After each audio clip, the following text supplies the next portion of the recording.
வணக்கம். இன்று 11/12/24 திரு பாரதியார் அவர்களின் பிறந்த நாள். வாழ்த்துக்களையும் நன்றியையும் நெல்லை மாவட்டத்திலிருந்து வாசனை ரிப்போர்ட்டர் சார்பாக தெரிவித்துக் கொள்கிறேன்.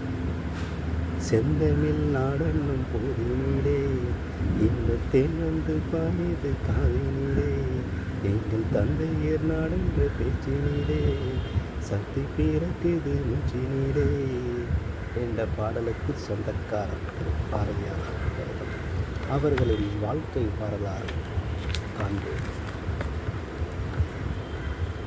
1982 11 கார்த்திகை 27ஆம் தேதி மூல நட்சத்திரத்தில் எட்டயாபுரத்தில் சின்னசாமி ஐயாருக்கும் லட்சுமி அம்மாளுக்கும் மகனாக பிறந்தார். இயற்பெயர் சுப்பையா. பாரதியாருக்கு 5 வயது நிரம்பும் முன்னரே தாயார் இயற்கை எழுதிவிட்டார். 1889 தந்தை மறுமணம் சுப்பையாவுக்கு உபநயனம் இளைஞன் அருட்கவி பொழிகிறார். 1893 எட்டயபுரம் சமஸ்தான புலவர்களால் பாரதி என்ற பட்டம் பெற்றார். 1894 1897 படிப்பு 5ஆம் வகுப்பு வரை. 1897 பாரதியாரின் திருமணம்.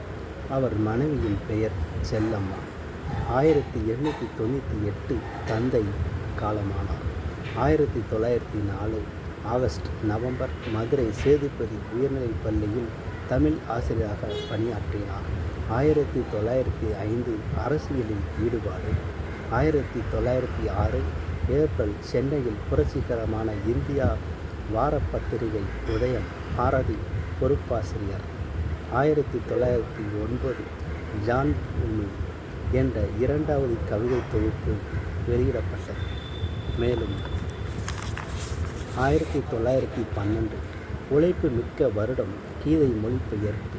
கண்டன் பாட்டு குயில் பஞ்சாலி சபதம் முதல் பாகம் பிரசுரம். 1917 கண்ணன் பாட்டு முதல் பதிப்பு பரளி நெல்லையப்பர் சென்னையில் வெளிப்படுத்துகிறார்.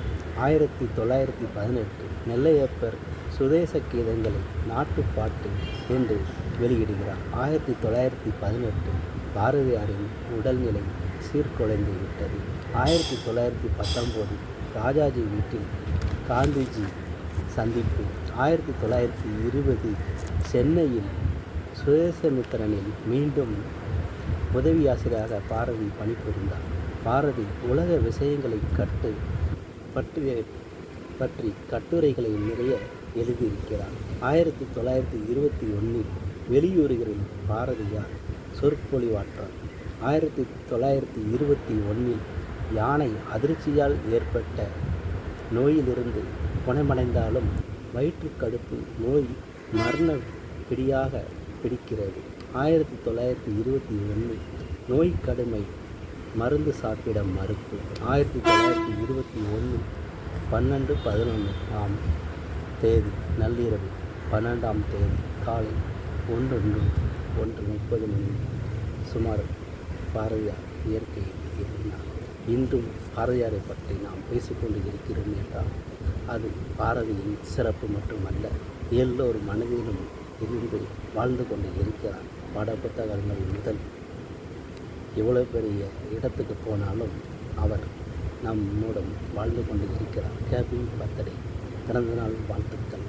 எல்லோரும் இந்நாளில் பெண்களுக்கு முதல் சம உரிமையை வழங்கிட வேண்டும், பெண்களுக்கு பாதுகாப்பு அளித்திட வேண்டும் என்று சொல்லிக்கொள்கிறேன். ஆகவே அண்ணா பதக்க விழாவில் மட்டும் போலீஸ் நண்பன் மக்கள் நண்பன் என்று சொல்லிக்கொள்வதில் பெருமை இல்லை. அவர் ஆயுள் காலம் முழுவதும் போலீஸ் நண்பனாகவே இருந்து பெண்களை பாதுகாக்க வேண்டும் சட்ட ரீதியாகவும்.